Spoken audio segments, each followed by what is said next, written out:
Good morning students. आज हम exercise 2.5 class 8 के मैथमेटिक्स का 7th क्वेश्चन सॉल्व करेंगे। ये क्वेश्चन लिखा हुआ है 3t - 3 bracket close is equal to 5 into 2t + 1। अब देखो इतना तो अब यहाँ हम क्या करेंगे, सबसे पहले ये जो 3 है वो ब्रैकेट के अंदर जितने भी टर्म्स है उन सब के साथ मल्टीप्लाई होगा, पहले t के साथ और फिर उसके बाद 3 के साथ। सिमिलरली यहाँ 5 2t के साथ भी मल्टीप्लाई होगा जो, और यहीं 5 1 के साथ भी मल्टीप्लाई होगा। तो हम यहीं करेंगे 3 इंटू टी हो जाएगा 3t माइनस 3 3 ज़ा 9 is equal to 5 into 2t 5 2 ज़ा हो गया 10 और t साथ में प्लस 5 1 ज़ा 5 विच इम्प्लाइज। अब जो वेरिएबल है इस क्वेश्चन में उन हमें उस वेरिएबल का वैल्यू निकालना है। सिंप्लीफाई और सॉल्व का मतलब यही है। तो हम क्या करेंगे, जो वेरिएबल के साथ जो टर्म्स है उनको एक साइड करेंगे और कांस्टेंट टर्म्स को हम दूसरी साइड करेंगे। तो 3t इसको इधर जाएंगे तो ये प्लस में माइनस 10t हो जाएगा इज इक्वल टू यहाँ पे 5, तो ये जो -9 है ये उस तरफ जाएगा, कांस्टेंट टर्म +9 हो जाएगा। साइन चेंज होता है, आप सबको मालूम है। तो 3t - 10t तो बचा हमें 7t, पर साइन बड़े का रहता है तो -70 रहेगा is equal to 9 + 5 14 which implies. अब t का वैल्यू चाहिए तो 7 को भी उस तरफ ले जाएंगे। अब 7 और -7 और t के बीच में कुछ नहीं है तो मल्टीप्लाई होता है, तो जब भी मल्टीप्लाई उस तरफ जाते हैं तो किस में चेंज होता है, डिवीजन में, डिवाइड में। तो ये 14 डिवाइड बाई -7 हो जाएगा। तो 7 1 ज़ा 7 7 2 ज़ा 14, ये जो माइनस डिनोमिनेटर में था ऊपर हो कुछ फर्क नहीं पड़ता, t इज इक्वल टू -2 रहेगा आंसर। सिमिलरली अब नेक्स्ट क्वेश्चन करेंगे, क्वेश्चन नंबर 8। क्वेश्चन नंबर 8 क्या बोलता है, देखो 15y bracket begins y - 4 - 2 into y - 9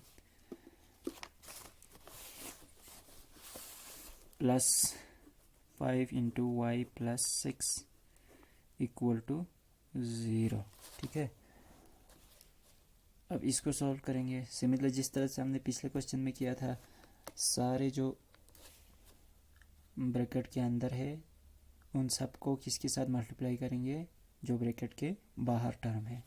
तो सबसे पहले 15 इसके साथ भी होगा और 4 के साथ भी होगा। सिमिलरली यहाँ -2 जो है वो y के साथ भी होगा और -2 9 के साथ भी होगा। इसी तरह 5 y के साथ भी होगा और 5 6 के साथ भी मल्टीप्लाई होगा। तो 15 इंटू वाई 15y माइनस 15 4 ज़ा, इतना तो आपको टेबल पता होगा 60।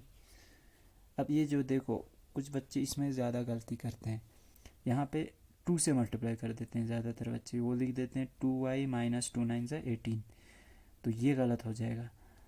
जहाँ भी ये जो माइनस है साइन वो साथ में लेके जाना है, क्योंकि पॉजिटिव साइन होगा तो कुछ फ़र्क नहीं पड़ता, पर माइनस जब होगा तब फ़र्क पड़ता है। तो इस ये हमारे पास बाहर जो है वो 2 नहीं कहलाएंगे बल्कि -2 है।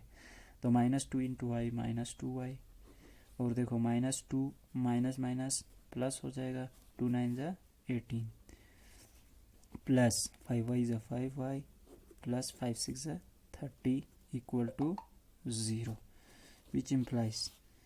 अब जो वेरिएबल के टर्म्स है, यानी इसमें हमारा वेरिएबल है y के टर्म्स को हम ऑपरेशन करेंगे एक साथ और बाकी कांस्टेंट है उनको अलग से करेंगे।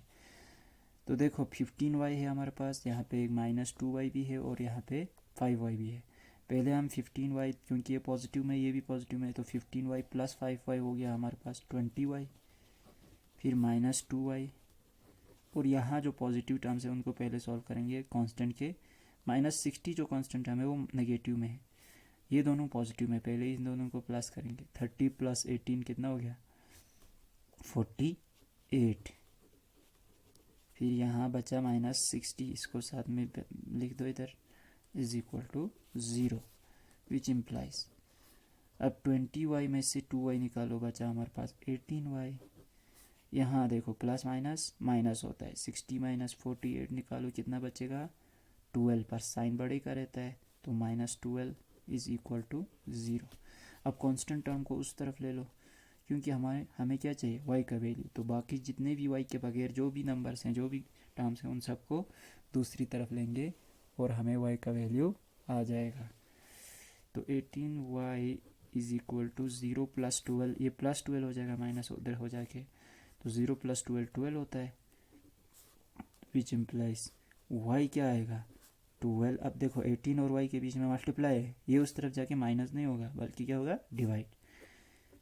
18 यहाँ हम किसी एक छोटे कॉमन फैक्टर से हम इसको डिवाइड कर सकते हैं, तो इसको हम 6 से करेंगे, 6 2 = 12, 6 3 = 18, which implies y is equal to 2/3। ये हमारा आंसर हो गया। ठीक है, अब नेक्स्ट हम क्वेश्चन करेंगे कौन सा, ये वाला 9th क्वेश्चन। 9th क्वेश्चन देखो, 3 × 5z - 7 - 2 × 9z - 11 is equal to 4 × 8z - 13 bracket close, फिर -17। ठीक है, अब विच इम्प्लाइज, ये मेरा पहला वीडियो है तो इसमें कुछ टेक्निकल फॉल्ट्स हो सकते हैं, कुछ खामियां हो सकते हैं। आगे जाके ये जो भी प्रॉब्लम्स हैं, जो भी कुछ कमियां हैं, वो मैं दूर करने की कोशिश करूँगा। फ़िलहाल आप इस वीडियो को बर्दाश्त कीजिए। देखो 3 सिमिलरली जिस तरह से मैं पहले सिखाया था, ब्रैकेट के अंदर सबके साथ मल्टीप्लाई होगा, ये सब के साथ, ये भी 4 के साथ। ठीक है, तो 3 5 = 15z - 3 7 = 21 माइनस ये वाला -2 × 9 -2 9 = 18z।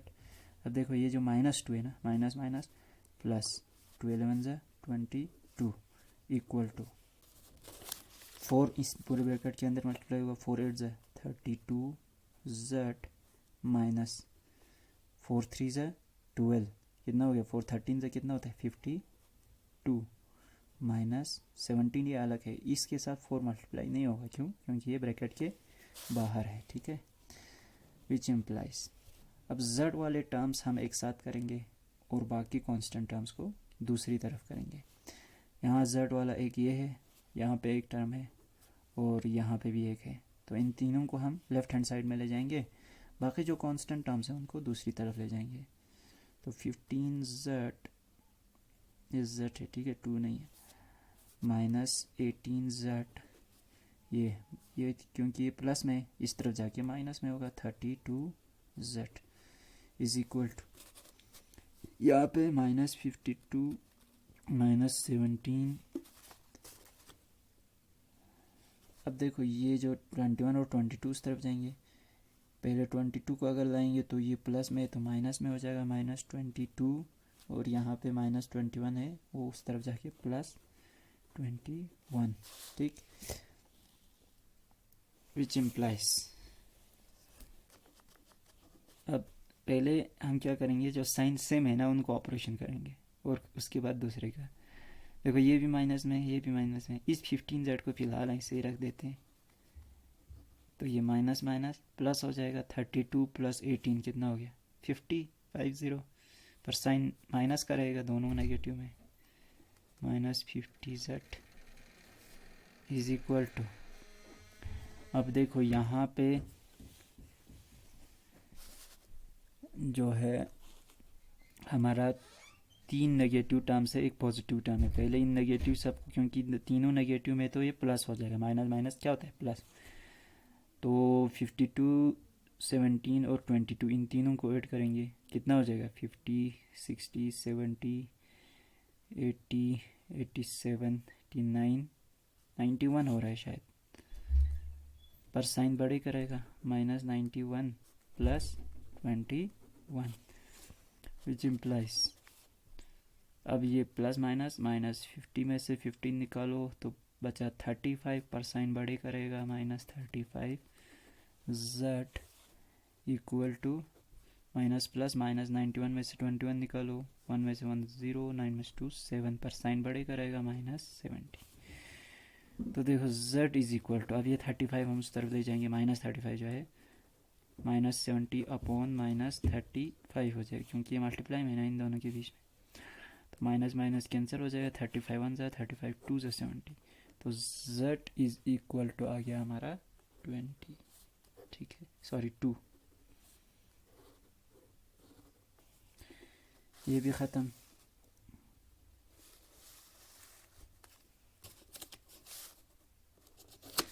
अब हम करेंगे कौन सा क्वेश्चन, लास्ट क्वेश्चन 10th वाला क्वेश्चन, ठीक है। आज मैं कुछ पेपर्स नहीं जा पाया क्योंकि लॉकडाउन है, अभी फ़िलहाल यहीं से मेरा पेज मिला कहीं से, उधर ही लिख रहा हूँ, ठीक है। अब हम 10th वाला क्वेश्चन करेंगे लास्ट इस एक्सरसाइज का।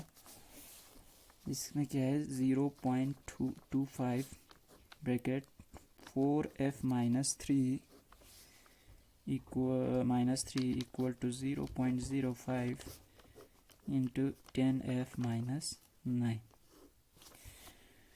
अब यहाँ बच्चों को इस वाले क्वेश्चन में थोड़ा प्रॉब्लम आ जाता है क्योंकि इसमें एक जो नया हमें चीज़ देखने को मिलता है वो है एक डेसिमल टर्म यहाँ नज़र आ रहा है। अभी तक हमें कोई डेसिमल वाला टर्म नज़र नहीं आ रहा था, पर आप लोगों को घबराने की कोई ज़रूरत नहीं है। हम क्या करेंगे, इस डेसिमल को ही हटाएंगे पहले, ठीक है। तो देखो इतना तो आपको मालूम होगा, छोटे क्लासेस में पढ़ा होगा डेसिमल को फ्रैक्शन में किस तरह से चेंज करते हैं। जैसे कि ये 0.25 है, तो हम क्या इसको इस तरह भी लिख सकते हैं 25 डिवाइडेड बाय डेसिमल के जगह 1 और डेसिमल के बाद जितने भी डिजिट्स हैं उनके जगह हम 0 2 डिजिट्स है तो 2 0, ठीक, 3 डिजिट्स होता तो 3 0। तो ये 25/100 ही है एक्चुअली। आप रफली इसको 25 को 100 से डिवाइड करके देखो आप अपने हिसाब से, तो आपको यही वैल्यू आ जाएगा 0.25, ठीक है। अब ये फ्रैक्शन में आ गया, तो हमें अब इसको सॉल्व करने में कोई प्रॉब्लम नहीं होगा, ठीक है। 4f माइनस 3 इक्वल टू, यहाँ भी देखो, यहाँ पे देखो डेसिमल के बाद जो भी डिजिट्स है 0.5 तो हम लिख नहीं सकते, तो 5 है अपॉन डेसिमल की जगह 1 और डेसिमल के बाद कितने डिजिट्स हैं 2 1, तो 5/100 लिख सकते हैं। इसको सॉल्व करो तो यहीं आ जाएगा 10f माइनस 9।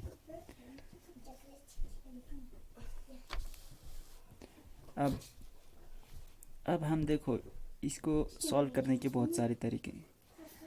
हम क्या कर सकते हैं, ये जो 100 जो है ना, इन दोनों 100s को हम कैंसिल भी कर सकते हैं, कट भी कर सकते हैं। अब आप कंफ्यूज हो जाएंगे ये किस तरह से कट हो गया। देखो इसको मैं इसे कट इसलिए कर रहा हूँ क्योंकि ये जो 100 है ये डिवाइड में है, वो इस पूरे के साथ डिवाइड में है, ठीक है। तो ये अगर इस तरफ ले जाऊँगा तो यहाँ पे ये इनटू 100 आ जाएगा क्योंकि डिवाइड जो है वो मल्टीप्लाई में चेंज होता है। तो इधर कहीं हम 100 को मल्टीप्लाई कर सकते हैं, ये वाला जो 100 है वो इस तरफ जाके मल्टीप्लाई में होगा, तो ये जो 100 और ये 100 है वो कैंसिल हो जाएगा, ठीक है। या इस 100 को उस तरफ ले जाओ तो यहाँ 100 मल्टीप्लाई में आ जाएगा, तो यहाँ भी इस तरह से कैंसिल कर सकते हैं। जो भी सूरत में हम इसके 100 दोनों को कैंसिल कर सकते हैं। तो सिंपली मैं इधर ही कर देता हूँ, ये 100 और ये 100 कैंसिल हो गया। अब बचा हमारे पास 25 into 4 f minus 3 equal to 5 into 10f minus 9, ठीक है। अब देखो विच इम्प्लाइज ये जो 5 है मैं इस तरफ ले रहा हूँ क्योंकि ये इस पूरे ब्रैकेट के साथ किस में है, मल्टीप्लाई में है, तो ये इस तरफ जाके क्या हो जाएगा डिवाइड में, तो 25 डिवाइडेड बाई 5 हो जाएगा into 4f minus 3 is equal to, यहाँ 5 नहीं है, अब यहाँ क्या बचा हुआ है 10f माइनस 9, क्योंकि अब इसके बाहर कोई डिजिट मल्टीप्लाई में है नहीं तो हम इस ब्रैकेट को हटा भी सकते हैं, ठीक है। विच इम्प्लाइज यहाँ कट हो सकता है, 5 1 5 5 5 से 25 बचा क्या ऊपर 5। अब 5 into 4f minus 3 is equal to 10f minus 9, ठीक। विच इम्प्लाइज, अब देखो ये जो 5 है ये इस ब्रैकेट के अंदर सबके साथ मल्टीप्लाई होगा। 5 4 ज़ा 20f माइनस 5 3 ज़ा 15 is equal to 10f minus 9, which imply. अब f जो वेरिएबल के टर्म्स है उनको एक साथ कर दो और दूसरों को उस तरफ कर दो। 20f माइनस 10f हो जाएगा इक्वल टू माइनस 9, ये माइनस 15 जो है ये उस तरफ जाके प्लस में चेंज होगा, प्लस 15, विच इम्प्लाइज 20 में से 10 निकालो 10f बचेगा minus is equal to sorry plus minus minus 15 में से 9 निकालो कितना बचा 6, साइन बड़े का रहता है पॉजिटिव 6 रहेगा, ठीक। अब f विच इम्प्लाइज ये मैं यहाँ लिख देता हूँ, f इज इक्वल टू 6/10, ठीक है। अब यहाँ कैंसिल कर सकते हैं एक नंबर से, दोनों इवन है तो इवन को किससे कट होता है सबको पता होगा, 2 से कट होता है सारे इवन नंबर्स, तो इन दोनों को मैं 2 से कट कर देता हूँ। 2 3 ज़ा 6, 2 5 ज़ा 10, which implies f is equal to क्या बचा 3/5, ये हमारा आंसर। तो आज के लिए इतना ही, इंशाल्लाह कल फिर मिलते हैं, तब तक के लिए थैंक्स।